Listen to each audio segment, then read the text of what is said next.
네, 하나님께서 오늘 우리에게 주신 말씀 고린도전서 3장 1절부터 8절까지 말씀입니다. 네, 저 여러분이 한 절씩 교독하겠습니다. 형제들이여, 내가 여러분에게 신령한 사람들에게 말하듯이 말할 수 없어서 육에 속한 사람들 곧 그리스도 안에서 어린아이들에게 말하듯이 말했습니다. 나는 여러분에게 젖으로 먹이고 단단한 음식으로는 먹이지 않았습니다. 여러분이 감당할 수 없었기 때문입니다. 그런데 여러분은 지금도 여전히 감당할 수가 없습니다. 여러분은 여전히 육에 속한 사람들입니다. 여러분 가운데 시기와 다툼이 있으니 여러분이 육에 속한 사람들이 아니며 사람의 악한 본성을 따라 행하는 사람들이 아닙니까? 여러분 가운데 어떤 사람은 나는 바울파다, 어떤 사람은 나는 아볼로파다 라고 한다면 여러분은 육에 속한 사람들이 아닙니까? 그러면 아볼로는 무엇이고 바울은 무엇입니까? 여러분을 믿게 한 사역자들일 뿐입니다. 그들은 주께서 각각 맡겨주신 대로 일할 뿐입니다. 나는 심고 아볼로는 물을 주었으나 자라게 하신 분은 하나님이십니다. 그러므로 심는 사람이나 물 주는 사람은 아무것도 아니요 오직 하나님께서 자라게 하신 것입니다. 함께 읽겠습니다. 심는 사람과 물을 주는 사람은 하나이며 각각 자기의 수고한 대로 자기의 상을 받을 것입니다. 아멘. 지난 주일부터 7주간 7가지 대죄악에 대한 말씀을 나누고 있습니다. 오늘 나누게 될 말씀은 주제는 시기입니다. 저희 아들이 태어나기 전에 먼저 저희가 한 차례 유산을 했었습니다. 유산하고서 이제 다 회복이 된 다음에 바로 아이가 생기게 되었어요. 그러다 보니까 아이가 생겼을 때 저희의 기쁨이 더 배가 되었던 것이죠. 태어난 아이를 저희가 정말 예뻐했어요. 사랑했어요. 다 그러겠지만 특히 이제 저에게는 의미가 있었던 것이 아이가 태어난 날이 저희 아버지, 아이의 할아버지 생일하고 동일한 날이었어요. 근데 그때 아이가 태어날 무렵이 저희 아버지께서 이미 이제 암으로 이제 거의 이제 마지막에 가까운 때였었기 때문에 저희가 아버지와 작별할 준비들을 다 하고 있었거든요. 그 상황 가운데에서 아버지의 생신날 태어난 아이의 그 생일이 너무나 저에게 의미가 깊은 거예요. 그래서 아이의 생일마다 이제 아버지를 기념할 수 있도록 하는 그 탄생이 저에게 너무나 뜻깊었었고, 그래서 그 아이의 탄생을 저희가 정말 기뻐했습니다. 그리고 가족들의 사랑 안에서 아이가 당연히 잘 자라고 있었겠죠. 그런데 아들의 인생 28개월 차 되었을 때 저희 아들 인생에 최대의 위기가 닥치게 됩니다. 동생이 태어난 것이죠. 동생이 태어나기 전부터 엄마의 임신 사실을 아이에게 알려주고 막 이렇게 배에 태동 느끼게 해보고 막 아들에게 가르쳐주고 받아들일 수 있도록 이렇게 했어요. 그럼에도 불구하고 귀로만 듣는 것과 실체를 마주하는 것 사이에는 큰 차이가 있었던 것이죠. 그래서 동생이 태어나자 아들에게 변화가 일어나게 되었습니다. 첫 번째는 애가 퇴행적인 행동을 보이게 되었어요. 그래서 동생이 태어날 시점이 어떤 상황이었냐면 저희 집에서나 어린이집에서 이제 그 기저귀를 점점 안 차게 하려고 팬티 입히려고 이제 소변 보게 하는 이런 훈련들을 하고 있는 중이었었는데 동생이 태어나자마자부터 애가 이걸 못 하게 된 거예요. 안 하겠대요. 다시 기저귀 차고 애기같이 행동을 하는 거예요. 막 떼쓰고 그러는 거죠. 두 번째로는 내 거라는 인식이 강해지게 되었어요. 그전에는 그런 구분이 명확하지 않았었고 그냥 있는 것을 모두 다 잘 누린 아이였습니다. 근데 동생이 생기면서 소유와 분리에 대한 경계선이 선명해지기 시작한 것이죠. 동생이 장난감을 가지고 놀면은 이거 내 거야 하면서 뺏는 일이 발생했어요. 그러면서 가정 안에 분열과 갈등이 시작되게 되었습니다. 셋째로 아이가 자기 존재를 부인하는 일이 발생하게 되었어요. 그래서 요즘 안 그러는데 갑자기 얘가 어떤 얘기를 했냐면은 여자가 되고 싶다는 거예요. 제가 굉장히 놀랐었습니다. 어떻게 반응을 해야 되지? 이러면서 그랬어요. 시대가 그래서 그래가지고 막 여자 옷 입고 싶다고 하고 그러는 거예요. 그리고 막 멋있어, 용아 멋있어 막 이러면은 아니야 예뻐 막 이러는 거예요. 예. 그래서 아빠는 마음 어려워지고 그렇죠. 요즘은 안 그래요. 근데 이게 동생이 여자아이니까 동생이한테 해주는 모든 것을 자기에게 해달라고 하는 거예요. 동생 하나 좀 옆에서 자기 하나 달라 그러고 모든 것을 다 자기에게 해달라고. 그렇죠. 여러분 오해하시면 안 되는 게 저희 아들 착합니다. 아빠가 요즘 지 설교하겠다고 자꾸 아들 흉을 보고 있어가지고 아들이 제가 굉장히 미안한데 언젠가 보게 될 거 아니에요 이것을. 네, 저희 아들이 착해요. 착하고 그리고 전반적으로 동생하고 큰 갈등 없이 지내는 편이에요. 사실 그래요. 네, 포장이 아니라 정말 그렇습니다. 그런데도 불구하고 동생의 출현이 아이에게 많은 변화를 일으킨 것이죠. 저희 아들에게 영향을 미친 것이 바로 시기심입니다. 시기하는 마음이 불러일으킨 이 사건은 성경에도 많이 등장합니다.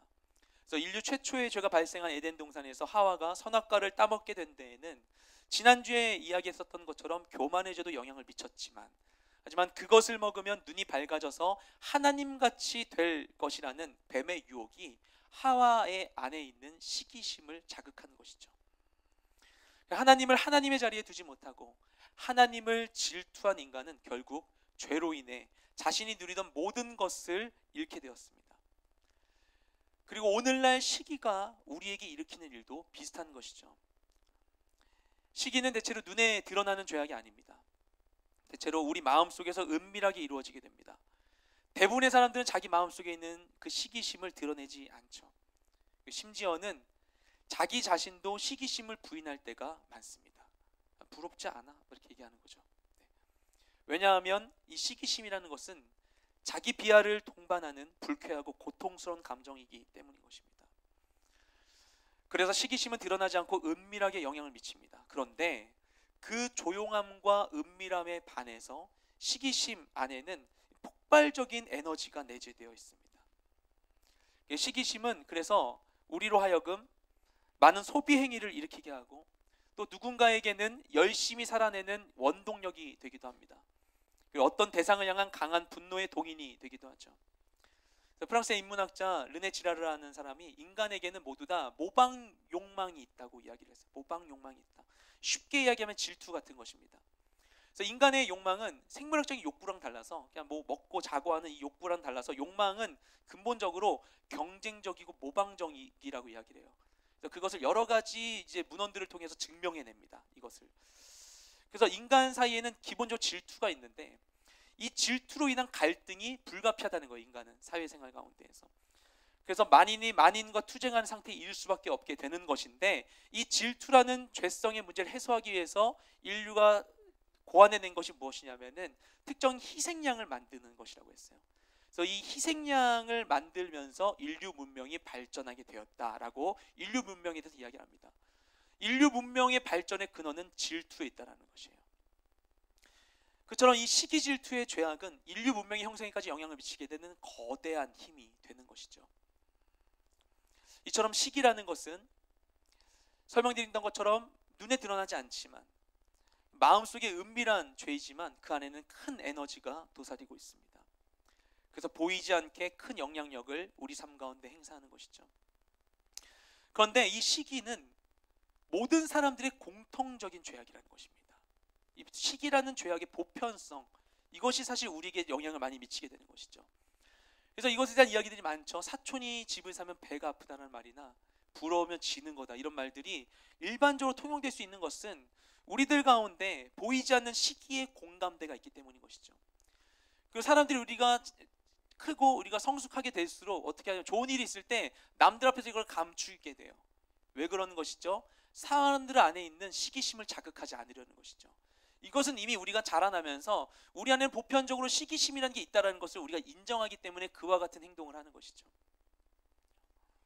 이 시기는 그래서 언제든지 무엇을 향해서도 발생합니다. 돈과 성공, 쾌락 같은 세상적인 일에 대해서 뿐만 아니라 교회에서의 섬김이라든지 영적인 은사와 같은 거룩한 일에 대해서도 시기심은 발생합니다. 그래서 인류 최초의 살인 사건을 일으킨 가인은 아벨의 제사를 시기하죠. 하나님께서 자신의 제사는 받지 않으시고 동생 아벨의 제사를 받으심으로 인해서 시기가 발동하게 되었고 이것이 분노로 발전하여서 살인에 이르게 되었습니다. 그래서 우리는 영적인 일에 있어서도 시기합니다. 시기심에는 성역이 없는 거예요. 모든 것에 대해서 시기할 수 있습니다. 구원받은 자들이 모인 이 교회 가운데에서도 성령의 은사가 가득한 가운데에서도 시기심은 발생한다는 것이죠. 그리고 그 대표적인 예가 바로 오늘 본문이 나온 고린도 교회였습니다. 그래서 고린도 지역은 헬라 지역의 상업의 중심지였습니다. 아가야, 로마가 다스린 전체 지역을 크게 나눴을 때 아가야라고 하는 곳이 있었는데 그 아가야의 중심 도시 수도가 곧 고린도였습니다. 교통의 요충지였었고요. 많은 이들이 왕래해서 다양한 문화에 열려 있었던 이곳은 개방성과 역동성의 장점을 지니고 있었어요. 그런데 반면에 그로 인해 다양한 이방 종교와 사상이 혼재되어 있었고 성적인 부도덕성의 문제가 심각한 곳이었습니다. 바울이 2차 전도 여행을 가다가 이곳에 들려서 이곳에 1년 반을 머물면서 고린도 교회를 개척하게 됩니다. 그래서 고린도 교회는 뭐라고 얘기하면, 바울도 고린도전서에 뭐라고 설명하냐면은 지식이 풍족하며 영적인 은사에 부족함이 없는 그런 교회였습니다. 사람들이 막 은사가 많이 일어나고 이런 놀라운 일들이 많이 일어나는 곳이었어요. 그런데 바울이 3차 전도여행 중에 에베소 지역에 머무르게 되었을 때 사람들의 들리는 이야기를 통해서 이 고린도 교회에 심각한 문제들이 일어났다는 것을 알게 됩니다. 그래서 그들이 직면하고 있는 다양한 문제들에 대해서 목회적 해법을 제시하기 위해서 이 고린도 전서를 기록하게 되었던 것이죠. 고린도 교회에는 여러 가지 문제가 복합적으로 발생했었는데 그 문제들 가운데, 심각한 문제 가운데 하나가 바로 오늘 본문에서 다루고 있는 고린도 교회에 있었던 분열의 문제였었던 것입니다. 그리고 이와 같은 이 주님의 몸된 교회를 분열시킨 데 영향을 미쳤던 것이 바로 시기심이었었던 것이죠. 그래서 오늘 말씀을 통해서 우리가 우리 안에 있는 이 시기심이 야기하는 그 문제 3가지를 살펴보고 이를 경계하는 삶의 기초로 이것을 삼게 되기를 소망합니다. 첫째로, 시기는 우리를 끌어내립니다. 우리 1절부터 3절까지 말씀을 함께 읽도록 하겠습니다. 시작. 형제들이여, 내가 여러분에게 신령한 사람들에게 말하듯이 말할 수 없어서 육에 속한 사람들 곧 그리스도 안에서 어린아이들에게 말하듯이 말했습니다. 나는 여러분에게 젖으로 먹이고 단단한 음식으로는 먹이지 않았습니다. 여러분이 감당할 수 없었기 때문입니다. 그런데 여러분은 지금도 여전히 감당할 수가 없습니다. 여러분은 여전히 육에 속한 사람들입니다. 여러분 가운데 시기와 다툼이 있으니 여러분이 육에 속한 사람들이 아니며 사람의 악한 본성을 따라 행하는 사람들이 아닙니까? 아멘. 바로 바울은 고린도 교인들에게 당신들은 여전히 육에 속해 있고 영적으로 어린아이와 같다고 이야기합니다. 근데 그렇게 평가하는 이유가 무엇인가? 본문 가운데 보면은 그들 가운데 시기와 다툼이 있기 때문이에요. 너희가 아직 시기하고 다투는 걸 보니 너희는 아직 영적으로 성숙하지 않았다라고 얘기하는 것입니다. 이 시기하는 마음은 우리를 영적으로 도태되게 합니다. 그리고 어린아이와 같은 수준을 벗어나지 못하게 만드는 것이죠. 이 시기라는 죄가 다른 죄와 다른 독특한 점이 있는데, 이게 뭐냐면 다른 죄들은 이게 일시적일지라도 그게 또는 헛된 것일지라도 어떻게든 나름의 만족을 누립니다. 그것을 해서 어떤 만족을 누리는데, 근데 시기는 다른 죄와 달리 만족이 없고 고통만 있다는 것이죠. 그래서 사촌이 땅을 사면 이게 배만 아픈 거예요. 그냥 계속해서 땅은 안 생기고, 그렇죠? 아무리 시기를 해도 실제로 얻는 것은 없습니다. 그럼 뭐가 있느냐? 그저 부러운 대상을 붙잡아서, 그 다른 대상을 붙잡아서 그가 나아가지 못하게 방해해요. 회방해요. 그리고 나 자신도 그 이상 앞으로 나가지 못하게 되는 것입니다. 이소부화 가운데 여우와 심포도라는 이야기가 있습니다. 많이 아실 거예요. 어릴 때 봤었던 이야기인데, 여우가 길을 가다가 나무에 달려있는 포도를 보게 됩니다. 근데 그것이 너무나 탐스럽고 먹고 싶어가지고 막 점프해서 자꾸 포도를 먹으려고 하는데 닿질 않아서 먹을 수가 없는 거예요. 결국에는 먹는 것을 포기하고 돌아서서 가던 길을 가게 되는데, 그러면서 한마디 내뱉는 걸 뭐라고 하냐면은, 아, 저 포도는 셔서 맛없을 거야, 이렇게 얘기하면서 가는 거예요. 사실 자신이 포도를 먹지 못하게 된 건 자신이 거기에 닿지 못해서 그 능력이 부족 때문인데, 그 현실을 인정하지 않고 그냥 내가 누릴 수 없는, 내가 가질 수 없는 그 대상을 비하하는 결정을 내리는 것이죠. 그래서 가질 수 없는 것을 깎아내리고 흠집내서 상대적인 만족을 누리는 것입니다. 하지만 그것이 진짜 만족은 아닌 것이죠. 그냥 그런 느낌만 가질 뿐인 것이죠. 그래서 시기심 안에는 시기하는 대상을 훼손하고 깎아내리는 성질이 있습니다. 그래서 옛날에 어릴 때 혼자 이별의 아픔 가운데 봤었던 영화가 있었어요.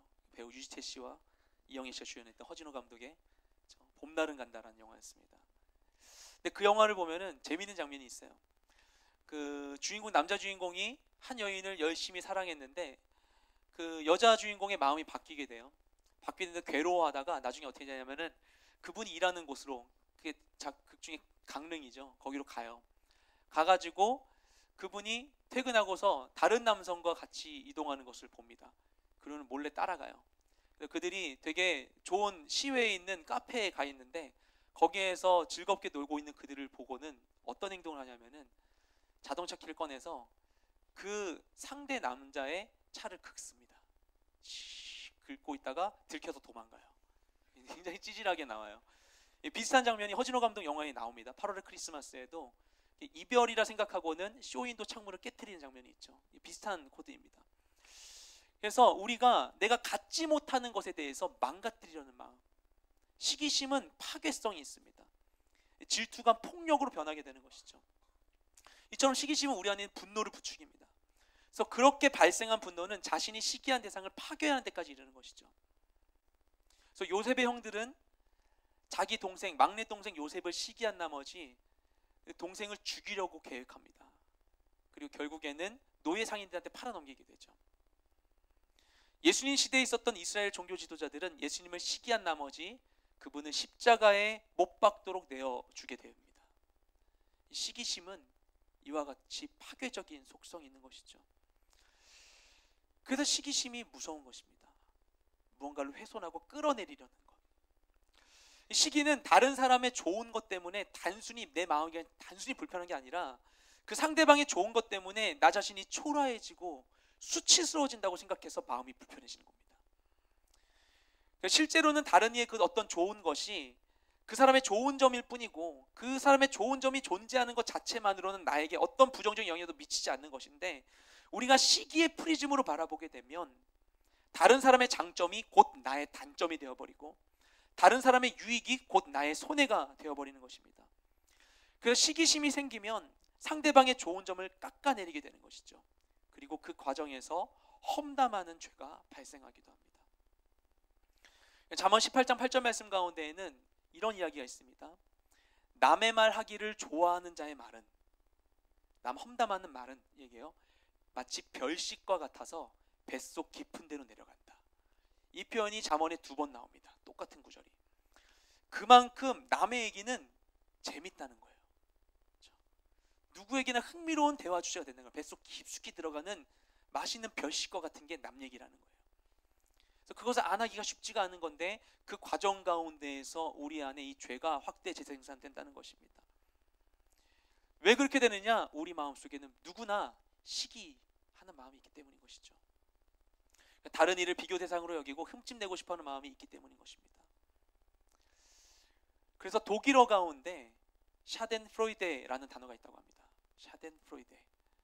이게 고통을 뜻하는 단어 샤덴과 기쁨이라는 뜻의 프로이데의 합성어예요. 고통과 기쁨, 전혀 다른 단어잖아요. 이것을 합성해서 사용하는데 이게 어떨 때 쓰이는 단어냐면은 타인의 불행에서 느끼는 기쁨을 의미하는 단어입니다.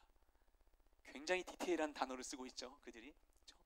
타인이 괴로워하면은 그것 때문에 속으로 쌤통이다라고 생각하는 것, 그게 샤덴프로이데입니다.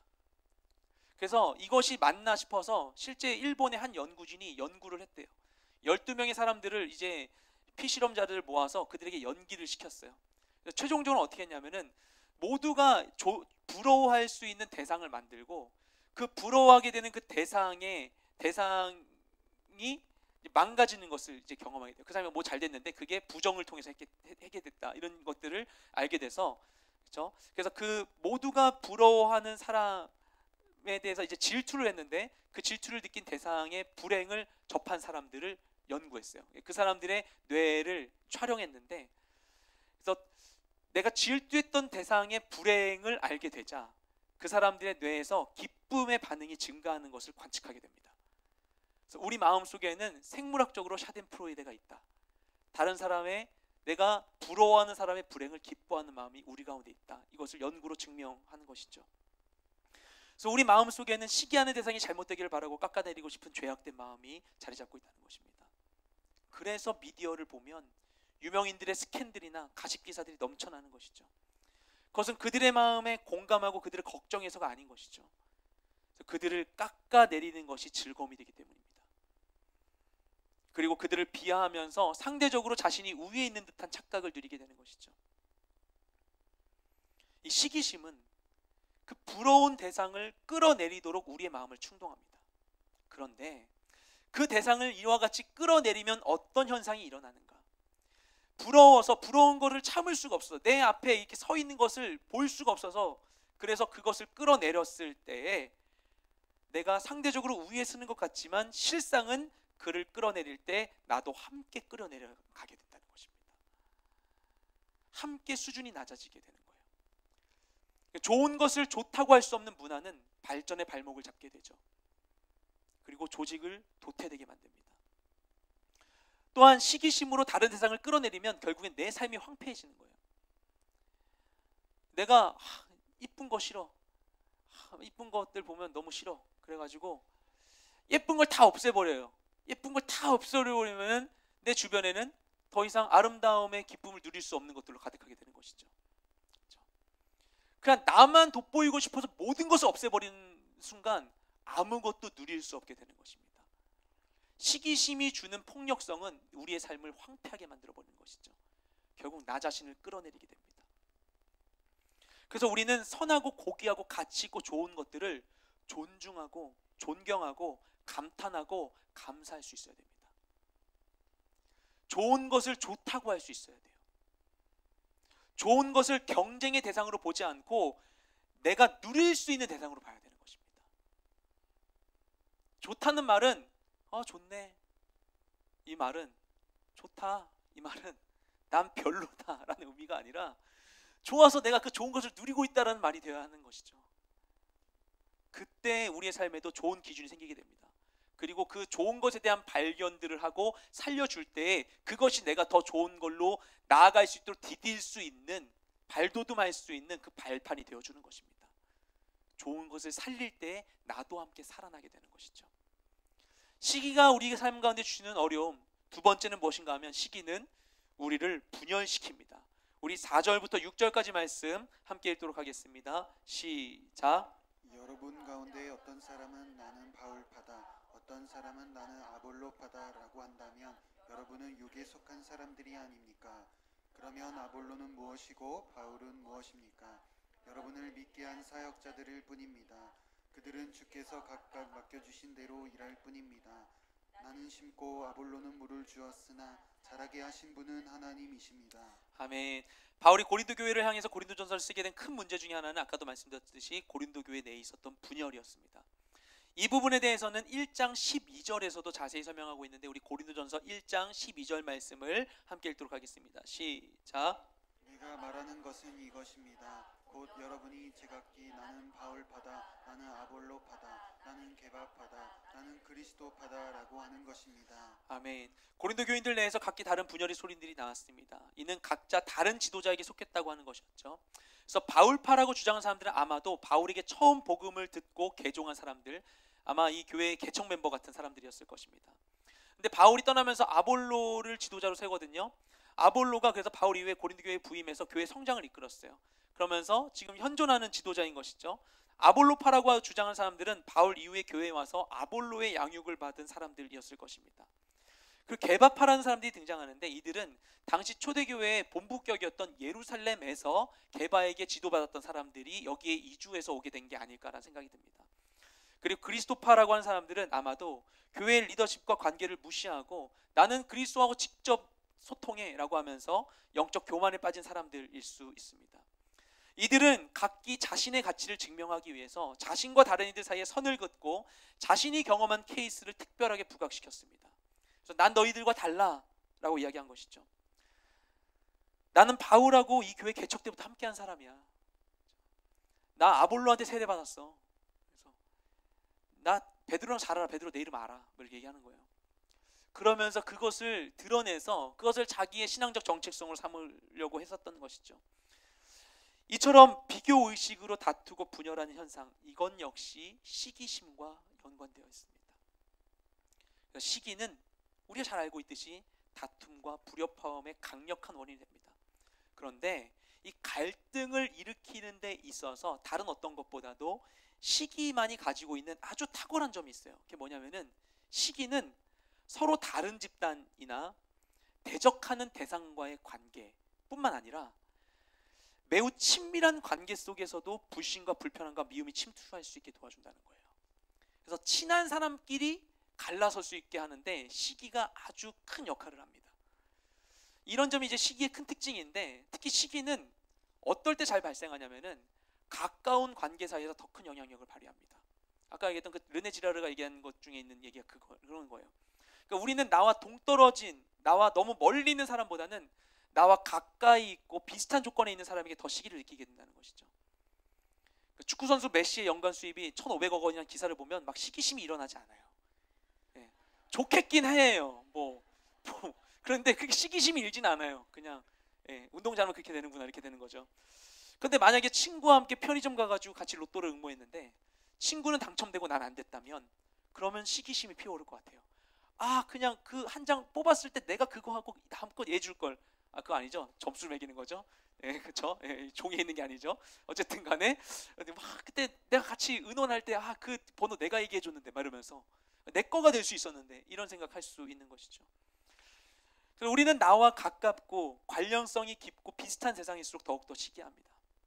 그리고 그 시기심은 가까운 관계 속의 분열의 씨앗이 되는 것이죠. 그 성경 속에 나오는 대표적인 시기의 사건들도 되게 가까운 관계에서 발생했습니다. 아벨은 형에게 시기를 당했고, 욥은 친구들에게 시기를 당했고, 요셉은 형들에게 시기를 당했고, 다윗은 자신의 주군에게 시기를 당하게 됩니다. 우리의 삶에 있어서도 시기가 발동되기 쉬운 곳은 가까운 관계입니다. 가까운 관계일수록 더욱 조심해야 되는 것이죠. 그러면 어떻게 우리가 이런 관계 속에서 시기심을 통제하고 분열을 피할 수 있는 것인가? 오늘 말씀 가운데 바울이 중요한 기준을 제시합니다. 방금 읽었던 말씀, 방금 읽은 본문의 5, 6절 말씀을 다시 읽도록 하겠습니다. 시작. 그러면 아볼로는 무엇이고 바울은 무엇입니까? 여러분을 믿게 한 사역자들일 뿐입니다. 그들은 주께서 각각 맡겨주신 대로 일할 뿐입니다. 나는 심고 아볼로는 물을 주었으나 자라게 하신 분은 하나님이십니다. 아멘. 바울은 이야기합니다. 아볼로는 무엇이고 바울은 무엇인가? 이들은 당신들을 내세우기 위한 간판이 아니다. 이들은 그저 여러분이 믿을 수 있도록 도와준 사역자들일 뿐이다. 그들은 주님께서 맡겨주신 대로 각자 자기의 일을 감당할 뿐이다. 나 바울은 처음 개척해서 심는 역할을 했고, 아볼로는 심은 것이 잘 자라도록 양육하고 돌보는 역할을 했다. 그리고 그 가운데 정말 잘하게 하신 분은 하나님이시다. 우리는 자랑할 것이 없고 각자 자기 역할을 했을 뿐이다. 이게 얘기하는 것이죠. 우리의 시기심과 이로 인한 분열로부터 자유케 될 수 있는 것은 무엇인가? 서로를 비교하지 않고 각자의 역할을 이해하는 것입니다. 나는 나의 은사와 부르심이 있고 다른 사람에게는 그의 은사와 부르심이 있는 것이죠. 하나님은 결코 실패하지 않으시는 분이시고 그분의 계획 안에서 필요에 맞게 우리를 각자 다른 모습으로 지으신 것입니다. 그래서 우리에게는 제각기 다른 목적과 쓰임이 있는 것이죠. 바울이 고린도 교회를 처음 세운 것은 매우 훌륭한 일이지만, 하지만 그것이 아볼로가 이 교회를 지속적으로 목회하는 것보다 훌륭하다고 함부로 말할 수는 없는 것이죠. 그렇죠? 바울이 세웠으니까 바울이 있으면 더 잘했어, 이런 말 함부로 할 수 없는 것이죠. 고대에 있었던 전쟁사들을 보면 그래요. 정복 전쟁을 이룬 사람과 태평성대를 이룬 사람이 달라요. 그죠? 중국 한나라도 마찬가지죠. 막 유비, 관우, 장비 와 해가지고 막 싸우면서 했었지만 정말 그것 가운데 이제 나라를 이렇게 안정시킨 건 또 다른 때에 가서 있지 그때 그런 일이 일어나지 않습니다. 그렇죠? 한나라는 항우와 유방인데 제가 잘못 얘기했습니다. 항우와 유방이, 유방이 한나라를 세우지만 하자마자 뭐 합니까? 열심히 공로 세웠던 장군들 죽여버리고, 한신과 같은 사람들 죽여버리고, 그 다음에 그 다음 때에 되어서야 한나라가 기틀을 세우게 되는 것이죠. 그렇죠?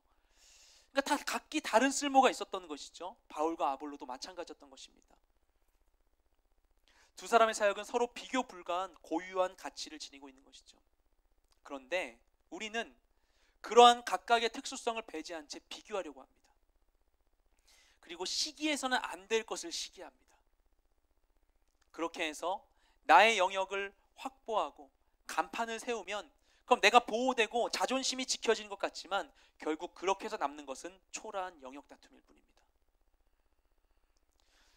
고린도전서 13장 4절에서는 사랑에 대해서 얘기할 때 사랑의 속성 중에 하나가 뭐냐면은, 사랑의 속성 중에 하나가 시기하지 않는 것이라고 합니다. 우리가 온전한 사랑으로 서로를 바라보며 시기의 유혹을 이겨낼 수 있게 되기를 소망합니다. 세 번째는, 시기는 우리를 가난하게 합니다. 우리 7절부터 8절까지 말씀 함께 읽도록 하겠습니다. 시작. 그러므로 심는 사람이나 물 주는 사람은 아무것도 아니요 오직 하나님께서 자라게 하신 것입니다. 심는 사람과 물을 주는 사람은 하나이며 각각 자기의 수고한 대로 자기의 상을 받을 것입니다. 아멘. 바울파와 아볼로파의 고유한 역할과 중요성, 고유한 역할의 그 중요성, 그것이 구분이 의미 있지 않다라는 것을 바울이 이야기했죠. 고유한 역할이 있다. 고유한 중요함이 있다.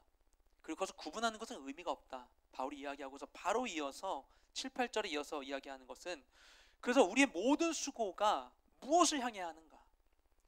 그러니까 나는 바울이고 얘는 아볼로인데 각각 다른 수고를 했는데 다른 수고를 했을지라도 수고를 다른 것이었지만 이것은 같은 것을 바라봐야 된다는 이야기를 합니다. 그래서 우리 모든 수고가 무엇을 향해야 했는지 우리 시선을 바른 방향으로 인도해 주는 것이죠.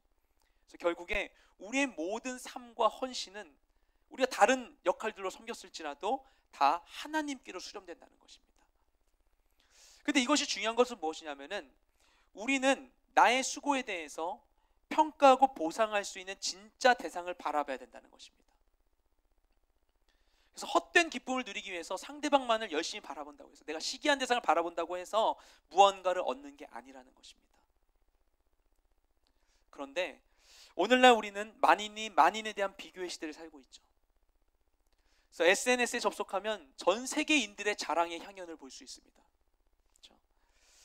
정보화 시대에 너무 많은 정보가 노출되니까 그 전까지는 알 수 없었고 알 필요도 없었던 나와는 너무나도 먼 사람들의 호화스러운 일상이나 주변인들의 일거수일투족이 우리에게 노출됩니다. 그래서 우리는 자연스럽게 나와 그들을 비교하게 되죠. 그래서 발생하는 놀라운 일이 뭐냐면 방바닥에 앉아서 김치도 없이 라면 먹으면서 저기 멀리 있는 아랍에미레이트에 사는 만수와 나를 비교하는 거예요. 도저히 비교될 수 없고 도저히 그 삶을 경험할 수 없는데 만수루 막 하는 거예요. 예, 도저히 경험될 수 없는 것인데. 그렇죠? 최근에 그 딘이라는 가수의 인스타그램이라는 노래가 있었는데 제가 이것을 우연히 듣게 됐었어요. 예, 모르는 분이 있을 것 같아서 가사의 내용이 이렇습니다. 사실 이 가사를 다 묵상해 보고 싶었었는데 이렇게 얘기를 해요.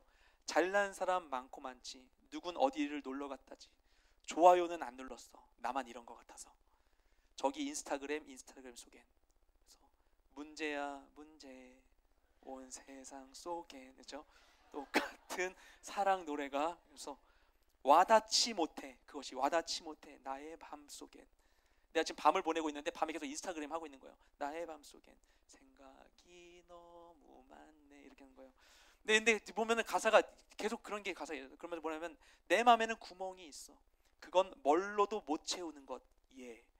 난 지금 가라앉는 중인 걸 네모난 바닷속에 인스타그램의 네모난 바닷속에 나는 침전하고 있다 얘기하는 것입니다. 그래서 이 피드 속엔 나와는 다른 세상뿐인데 그러면서 부질없이 올려놓은 사진 뒤에 가려진 내 마음을 아느니 없네. 난 또 헤매네 저 인스타그램 속에서 시간을 낭비한다 이런 얘기예요. 이걸 듣는데 공감이 많이 갔어요. 예. 쉽게 전 세계의 많은 사람들의 소식들을 보고 있는데 그 많은 사람들을 보고 이야기를 접하면서 오히려 점점 더 외로워지는 자신을 발견하게 됩니다. 과거의 사회는 어땠습니까? 과거의 사회는 진짜 소유하고 경험하는가가 중요했죠. 재화는 한정적이었고 누릴 수 있는 사람이 제한되다 보니 부와 가난의 구분이 명확해지는 것 같았어요. 그래서 기회의 불평등이 만족의 불평등으로 이어진다고 생각하게 되었죠. 그래서 이것을 저는 생각하면 대표적으로 생각되는 부분이 동화 플란다스계에 나오는 소년 네로예요. 네로가 정말 가난한 아이였죠. 근데 그림을 잘 그렸는데 물감 살 돈도 없는 거예요. 근데 그 아이의 소원이 하나 있는데 뭐냐면은 그게 성마리아 성당, 실제 존재하는 성당입니다. 성마리아 성당에 있는 루벤스의 그림을 보는 것이었어요. 그래서 옛날에 기억나실지 모르겠는데 TV에서 플란테스에게 그 애니메이션 했거든요. 아시죠? 많이들 끄덕하시네요. 어쨌든 그 애니메이션 가운데 그 장면이 있어요. 커튼이 가려져 있는 거대한 그림이 있어요. 그게 십자가에서 내려진 예수님에 대한 그림하고 예수님 앉는 그 마리아에 대한 거하고 아주 세 가지 그림이 있는 걸로 알고 있습니다. 그 루벤스의 그림인데 그 그림을 보고 싶어 하는데 그 그림을 보려면 금어 한 잎을 내야 되는 거예요. 그 돈이 없었어요. 이게 약간 좀 벗어난 얘기지만 그 좋아하는 여자친구를 그려줬을 때 걔네 아빠가 그림 잘 그렸다고 금화 한 잎 주거든요. 근데 걔가 이 아이를 그린 것은 이 금화 이게 돈으로 살 수 있는 게 아니라고 하면서 그걸 거절해요. 되게 멋있죠. 어쨌든 그런 장면이 있는데, 근데 어쨌든 그러면서 그랬지만 그 아이에게 그 그림을 보는 금화 한 잎이 너무나 간절했어요. 근데 보지 못합니다. 근데 마지막에 어떻게 되는가 하면 이게 굉장히 슬픈 결말이에요. 이 슬픈 결말에 여러 가지 쌓여 있는데, 근데 마지막의 장면이 이 아이가 파트라시와 함께 그 성당에 가서 그 그림을 보게 돼요. 그러면서 얼어 죽게 돼요. 죽을 때 돼서야 그림을 보고 내가 되는, 그렇죠? 그런 시대, 이것을 누릴 수가 없는 거예요. 제한된 사람들만 누릴 수 있었고, 누린다는 게 특별히 여겨지던 시대가 있었어요. 근데 오늘날은 그런 시대가 아니죠. 정보의 디지털화가, 그 통신의 발달이 이루어지다 보니까 오늘날 우리는 많은 것을 쉽게 보고 누릴 수 있게 되었습니다. 뿐만 아니라 온라인 세계에서의 이 공유와 복제, 이것은 우리의 소유의 영역에도 확장을 일으켰어요. 그렇죠? 그래서 누군가가 뭘 하면은 그냥 그거에 대해서 막 그 글을 복사해서 붙이기만 하면 해도 내가 거기에 동조하게 되어지는 이런 문화 속에서 우리는 물건뿐만 아니라 사상과 이미지도 쉽게 복제하고 내 것으로 만들게 됩니다. 그러면 그와 같은 삶의 변화 속에서 우리는 어떻게 다른 삶을 살고 있습니까? 그렇죠? 우리가 누리게 된 정보의 평등이 만족의 평등으로 이어지고 있습니까? 내로는 죽을 때가 되어서야 겨우 볼 수 있었던 그 루벤스의 그림, 여러분 지금 핸드폰으로 검색해 보시면 우리는 질리도록 볼 수 있어요. 그런 상황 가운데에서 또 우리는 행복해지지 않습니다. 가치가 넘쳐나는 시대 가운데 오히려 우리는 점점 더 소외되고 외로워지고 불행을 느끼게 된다는 것이죠. 오히려 많은 정보들은 우리의 시기심을 극대화시켜요. 그리고 우리를 과거 불평등의 시대보다도 더 불행하고 가난하게 만들었습니다.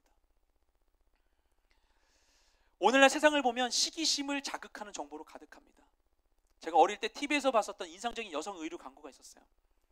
제가 그 브랜드도 생각이 안 나요. 제가 찾아보려고 했는데 안 찾아져요. 브랜드도 모르겠고 광고 내용은 생각나지 않는데 광고 말미에 있었던 카피가 지금도 뇌리에 각인되어 있어요. 그래서 난 네가 부러워, I envy you, 이러는 거였어요. 알지 않나요 이거? 이게 뭐죠 이 옷이? 그래서 아무튼 그게 있었어요. 그러면서 이게 뭐지 하면서 굉장히 이게 뇌리에 박혔어요. 되게 어릴 때였던 것 같아요. 중학교 때인가 초등학교 때인가 아무튼 그랬어요. 오늘날 우리 안에 있는 이 시기심, 우리 모두에게 시기심이 있는데 아까 얘기했듯이 우리 안에 있는 이 시기심은 마케팅을 위한 타깃 포인트로 적절하게 활용되고 있습니다. 세상은 점점 우리를 계속해서 시기하게 만들어요. 다른 대상과 나를 비교하게 합니다. 예쁜 옷을 입은 여자 모델과 나를 비교하고, 멋진 차를 타고 있는 남성과 나를 비교하고, 그 질투심이 소비로 이어지게 하는 것이죠. 그래서 시기에 기반한 이 왕성한 소비 활동으로 인해서 우리의 삶은 이전에 어느 시대보다 풍요로워 보여요. 인스타에 들어가면 우리나라는 맛집 천국인 것 같아요. 그죠? 다들 어쩜 그렇게 맛있는 것만 먹고, 다들 어쩜 그렇게 예쁜 데만, 멋진 데만 가고, 다들 어쩜 그렇게 이쁜 것만 입고, 그죠? 그런데 그것을 우리의 삶이 행복해지지 않는다는 것이죠. 잘 아는 이야기인데 몇 년 전에 유럽 신경제재단이라는 곳에서 그 경제에 대한 지표 중에 새로운 지표를 들여내면서 국가별 행복지수라는 것을 발표했어요. 그래서 이제 국가별 행복지수를 발표하면서 몇 년 전에 이게 유명해졌던 게, 이게 처음 발표하는데 1위 국가가 어디였냐면은 부탄이었었죠. 부탄. 근데 그 당시 부탄의 GDP가 1인당 GDP가 2,000불도 되지 않는데, 그때 부탄 사람들의 97%가 나는 행복하다라고 답변했습니다. 근데 그때 그 조사에서 한국은 어땠는가 하면 그 당시 부탄의 GDP의 10배 되는 그런 GDP 국가였었는데 당시에 143개국 중에서 68위에 그쳤었다라는 것이죠. 우리나라뿐만이 아니에요. 이거 가장 최근에 했던 조사도 봤는데 20위 가까이가 거의 저소득 국가들이에요. 그 다음부터가 선진국들이 등장합니다. 우리는 시기심을 극복하기 위해서 많은 노력을 합니다. 그런데 그것이 우리를 행복하게 하진 않는다는 것입니다. 이 시기심은 겉으로는 부유하게 보일지라도 속으로는 더욱더 가난해지게 만드는 것입니다. 비교하면서 있는 것도 누리지 못하게 만드는 것.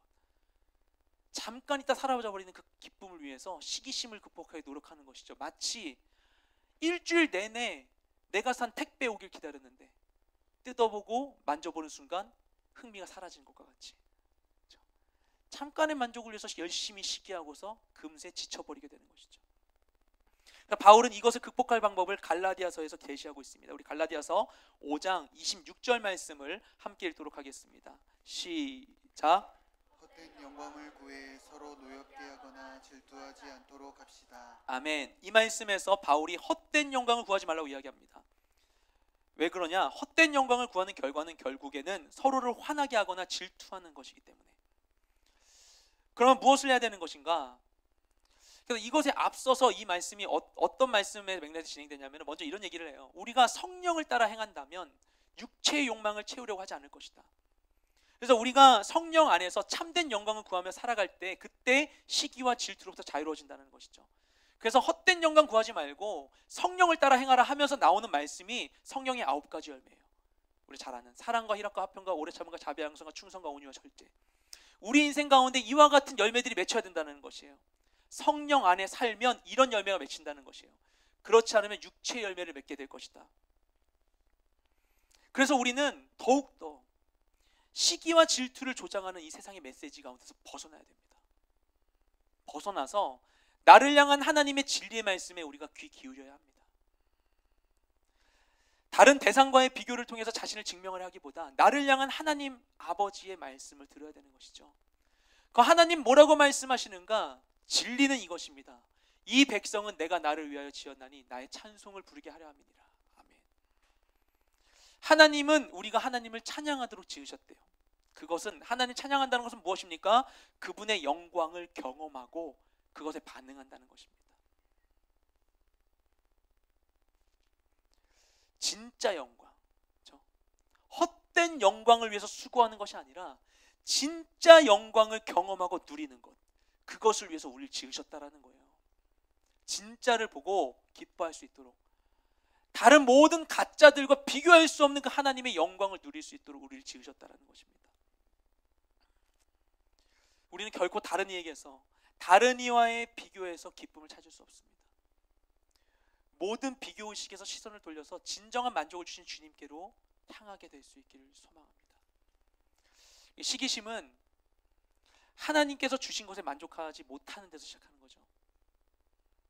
그래서 이것은 결국에 자기 비하와 하나님의 창조에 대한 모독으로 이어지는 중대한 죄입니다. 근데 세상은 우리의 시기심을 당연시해요. 요즘 더욱 그렇습니다. 욕망을 드러내라고 얘기해요. 물론 나의 욕구를 아는 건 굉장히 중요합니다. 회복에 있어서. 근데 우리의 시기심, 그 단순한 욕구가 아닌 우리의 시기심을 당연시하고 오히려 그것을 장려하고 키우고 있는 세상의 메시지들. 하지만 그 가운데서 우리는 이 시기가 죄라는 사실을 잊지 말아야 됩니다. 만약 여러분의 일상 가운데 시기심이 인지되었다면, 내가 지금 이것을 시기하고 있구나라고 생각한다면 아주 좋은 일입니다. 내가 그것을 인지할 수 있다는 게 여러분이 건강하다는 증거예요. 내가 지금 부러워하고 있구나, 시기하고 있구나, 이걸 내가 느끼는 게 여러분이 영적으로 살아있다는 증거예요. 아주 잘된 일이에요. 그러면 그것을 하나님께 내어드리고 회개하면 돼요. 그럼 되는 거예요. 그래서 우리 안에 있는 시기를 하나님께 올려드릴수록 나를 향한 그 시기의 영향력은 점차 줄어들게 될 것입니다. 그리고 하나님께서 나를 지으신 고유한 나만의 정체성은 더욱더 선명해질 것입니다. 더 이상 다른 대상과의 비교를 필요치 않게 되는, 더 이상 필요하지 않게 되는, 비교하는 것이 필요하지 않게 되는 주님이 주신 그 정체성 가운데 온전히 만족하는 우리 모두가 되시기를 주님의 이름으로 축복드립니다.